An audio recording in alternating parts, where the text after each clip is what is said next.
Hi everyone, this is Kathy with the Photog's Helper and a Life Condensed Photography, and with me today I have the always fantastic.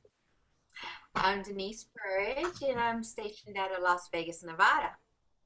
Perfect, and I'm in Portland, Oregon, and today we're going to talk about utilizing your blog and the type of content that it needs to have. You always hear that you need to be writing on the blog, but something that Denise came across in a website that she was following is making sure that you're attracting the correct type of blog readers. So, Denise, you want to give a little intro to what you've been reading and doing? Yeah. Okay. I first heard of Derek Halpern in Creative Live.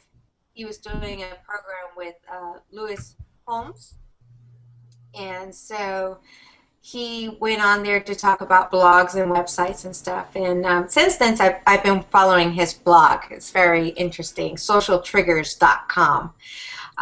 This last couple of articles he has been writing about blogs and what you need to do if you're struggling to get blog readers and how to not to continue to waste your precious time. One of the things he went over was people are looking for their readers in the wrong places. By doing that, they what they do is instead of having writing to their audience, they're writing to their professionals, and that's not how you're supposed to write. So, like for example, one of his case studies was a lawyer friend, and very intelligent man, has a high-end lawyer facility, and his website, when you would go there, it reads like he's talking to other lawyers, not to potential clients.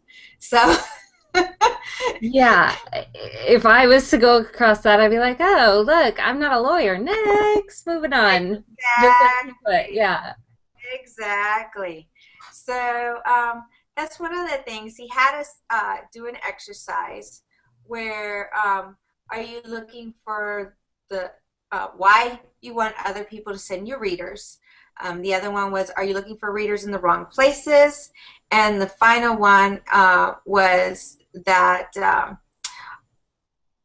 was the fact that you need to write to the audience that you're talking about. So the first exercise we did was where would we want other readers, other blogs or links to send our links out? Because the best way to get more readers is to have other blogs link to you. Like right now, we're talking about him. Yes, exactly. Amazing. So technically, we're doing part one is sending him people to read his blog because it's very informative. But he's writing to his audience. He's writing to people that want to learn how to have better connection with their product client. We happen to be, well, myself, I'm a newborn baby children's photographer. So my audience isn't other professionals, other photographers. My audience is moms and between the ages of 25 to 45. That was one of the exercises. He wanted you to figure out exactly who your target market was. And so for me, it's moms between the age of 25 to 45, approximate household income about 75,000, for them to be located in Las Vegas. And for them to either be pregnant or have small children. So what are these people looking for? Well, they're looking for things that have to do with babies and maybe new items that are coming up, decorating, because a lot of people want to decorate, or maybe having the fact that they like their children in cute clothes or whatever, maybe writing to them about new designers that are homemade, handmade products that are great for them. So that was interesting because the first one, when he was saying, who do you want to link your blog? I wrote I wrote the Children's Photography Network, and I wrote Creative Live. Eh, all wrong, Wrong. so wrong. And it was so funny because I didn't know that that was wrong until we did part two, where you talk about who your audience is. So I was like, ew, I just like Oops. totally screwed that up. Even though I know who my audience is. And it's funny that I wanted other photography blogs to link to me, not anything to do with my current audience.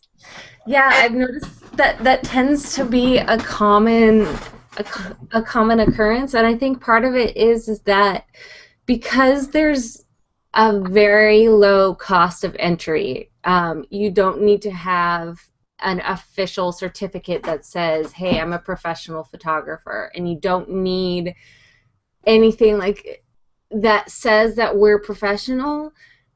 We strive for appreciation and recognition from other photographers, and so a lot of times we have a problem because we want other photographers to like us, which is great, and it's so important to have a great network with other people in your industry. However, your business blog as a photographer should be talking to your clients. If you have something else to share, that's great. So create a blog for that, or a section off of your website that says for other photographers or whatever. You should not have why I'm going to WPPI on the same blog as a session that you just shot. yeah, Your clients don't care. They don't know what that is, and it no, they don't need to know. They don't need to care unless you're tailoring that WPPI blog post to same. why I'm growing as a better Yeah, photographer for yeah, you. yes. But you don't, I mean, so before you hit publish on any blog post, any Facebook post, any communication that's under the name of your professional photography name, you want to know it's going to be read by the right people. Because if you have, 1,000 Facebook likes, but they're all other photographers, maybe you should be thinking about maybe having a photography type blog to communicate with other photographers, because your clients aren't the one that's seeing those posts. So think a little bit before you publish. Maybe go through your blog and remove any posts that don't have the correct information, because you don't want to be the lawyer website that you read it and you're like, oh, I'm not a lawyer, so I'm going to move on to someone else that's talking to me. Because when you're reading blogs, you want to have that connection with the writer. So you should be writing your blogs that way too. Yes, definitely. Yeah. And another great thing that his stuff talks about is making sure that you have your ideal customer will return back to your website. So it's important that your content is more, it's 10% professional, and then the rest needs to just be about information. If you want to give tips on how to photograph their children, like they're sitting down photographing their own children, that kind of stuff. Or if you're a wedding photographer, oh my gosh, you've got such a huge market to show your clients. You can Yeah. go to the vendors and say, hey, I want to feature you on my blog. I want to come and photograph your flowers and see what you have, and maybe a couple arrangements, and then maybe give you a little blurb, because we all know that you have to have at least 300 words on the blog for the SEO to find you.